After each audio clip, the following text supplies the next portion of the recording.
Well, every day there's a different poll. So, frankly, I don't put a whole lot of confidence in the election outcome polls, but what I do find instructive is what is motivating people to vote? What are they thinking about when they go into the voting booth? And what's motivating them to go and vote and cast a ballot? Joining me now to discuss this is Mark Mitchell. He's Chief Pollster at Rasmussen Reports. Mark, welcome to Washington Watch. Thanks for joining us. Really happy to be here. So I know I just said I don't put a lot of confidence in these national polls because we're getting one like every hour. But I do want to ask you, I know you've been polling on this. What's the latest, and I guess what would be the final numbers you have going into Election Day? Yeah, what might be a surprise to everybody watching is that I think this race has been locked in for months. We've been putting out daily numbers since Kamala Harris got anointed, and it's been week after week, just Trump +2 in the national popular vote. And it's kind of crazy because the media tried to present this false narrative that Kamala Harris picked up all this momentum. You had some of the left-wing pollsters going all the way out to Harris +6, but almost every single one of them has round trip basically to where we are. If you look at the Real Clear Politics aggregate, almost every single major pollster has the national popular vote between tied or where we're at Trump +2, Trump +3. And so really, if Trump is winning the national popular vote, that is not good for Kamala Harris's chances in the swing states, to be honest with you. And even the swing states are almost all leaning towards Trump in the aggregate, but time after time, the polling industry has shown that it underestimates Trump support in the state, as I think they're still doing today, even in my polls, and as the New York Times head pollster Nate Cohn agrees with in the most recent piece he put out. So I think, a safe case is Trump wins the Electoral College by 287, 297, depending on how the Rust Belt breaks, and he might sweep them all. And quite frankly, I polled Virginia, I polled New Hampshire, I polled Minnesota.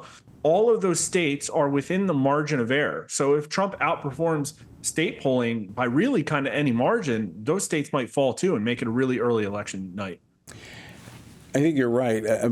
He historically under polls for whatever reason, and so if he's popping up at 2% ahead, it could be a much bigger margin. I could list many reasons why I think Donald Trump is going to outperform even my polling. And I think we're very accurate. We've been slandered as being a far-right pollster, but quite frankly, we did pretty good the last couple cycles, too. It's really tough to poll in the Trump environment. There's a major political realignment happening.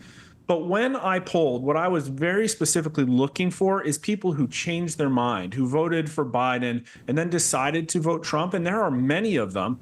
And I kind of forced the polls to be sensitive to that signal by waiting to the 2020 recall vote. It's something a lot of other pollsters weren't doing, and they were oversampling Biden supporters. But what I did not do is spend time figuring out how to find all of these low propensity voters and first-time voters and people who are, quite frankly, crawling over broken glass after Biden's administration to go vote for Trump. I think that's what all of the early polling is showing. And I also really didn't adjust any of my weightings to say, well, this time out, maybe the minority voters, maybe the urban voters aren't going to show up in the same numbers.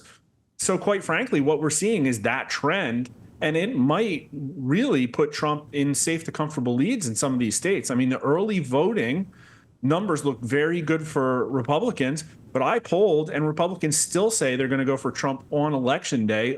Trump leads by 8 to 12 points, depending on the swing state, in the Election Day voters. And we do not know how any of those independents are breaking. In my national numbers, independents swung massively towards Trump, and a lot of it depends on the state-to-state differences. But there is a lot of upside for Trump, and really not too much upside for Kamala Harris at all, except for maybe, hidden mail-in ballots that show up at the last minute, to be honest with you. Well, as I made reference to earlier, the latest ABC News poll has Harris holding a 3-point lead nationally, but they also found, of course, and that's, I think, skewed, but they found 74% of the country thinks we're on the wrong track as a nation. And that includes half of Harris supporters and 98% of Trump supporters. I mean, therein lies where I think the real issue is. Americans are not happy with where America has been and where it's going. And so why would they choose the co-pilot? 100%. And our numbers confirm that. And we've measured it so many times. And what I appreciate seeing on your show is that it's not just about election matchups. It's actually about the psyche of America and how it changes the opinion being driven by the political realities. And people are hurting right now. Some of the other measures is in the swing states. We only have some of the states were as low as 22% of people thinking that today's children will be better off than their parents. Numbers in the mid 30s for are you better off than you were 4 years ago? And this is the big issue one that I think is important.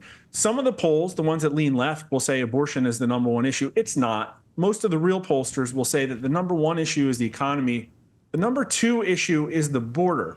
But that doesn't really capture the whole picture. If you talk about are you better off than you are 4 years ago, that's largely an economic signal. And like I said, 35% of people only that low say yes. But we asked another question. Are you safer than you were 4 years ago? And we get numbers in the mid 20s in the battlegrounds. So really there's this aspect of illegal immigration. A strong majority of voters in all the swing states at least somewhat agree that the situation at the southern border is an invasion. And they all support militarizing the border. So the border, even though it comes up as a number two issue, has really been hanging over, in my opinion, this entire election because it affects people's safety, it affects the economy, and really, quite frankly, Kamala Harris has relatively good favorability numbers if you compare them to the favorability of the federal government. And so what I really think is that people see this election as Donald Trump versus the government, and right now they're voting for Donald Trump. What are some of the other issues driving folks, Mark? I mean, we talked about abortion, talked about the border, talked about the economy. The Republicans, I've talked to the speaker and some of their polling, and they're running very strongly on the issue of the transgender ideology that's being pushed by the Democrats. That seems to be resonating with voters. It does. One of the trends that there's been a lot of lying, a lot of gaslighting, and one of the big stories that I've been following is the complete and utter difference between how people consume the news and what issues are important to them. So the transgender issue, and we just polled it, we showed that by an overwhelming majority that Americans are against gender transitioning children. By an overwhelming majority, Americans are against women competing against men in the sports arena.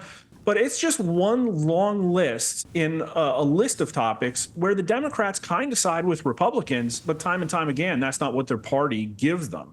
So we asked in the swing states, really fascinating question, whose gender and sexual identity values are closer to your own? Kamala Harris and Donald Trump were roughly about tied, believe it or not. But then even Democrats strongly agree that there are only two genders. Even Democrats agree overwhelmingly that they don't want to trans the kids. So it's really crazy how what's driving them isn't these issues. And I think I've put my finger on the pulse. One of the questions we asked is which cable news network are you most likely to trust? And then we had another question where instead of this huge buffet of issue questions, we asked which of the following list is the most important for the next president to solve? And we limited it to only rising prices, illegal immigration, abortion, and protecting democracy. And the number one issue for MSNBC viewers was protecting democracy, almost half. And then another quarter said abortion. So 3/4 of MSNBC viewers think that those two issues are the number one things driving this election. But for Fox News and Newsmax viewers, it's like 80% who say the border and the economy. And Newsmax, it was like 65% the border. So there are just two totally different Americas. And I think the media has to do a lot of introspection about the effect that they're having on the psyche of voters. Because quite frankly, protecting democracy is a fake issue. Right, and they're spreading that fear. Mark, we're up against a break, but you're going to be with us tomorrow night as we do our election night coverage. We're going to be talking with you as well. So, Mark Mitchell, appreciate you checking in today and look forward to talking to you tomorrow night. Yeah, thanks so much. Really excited for it.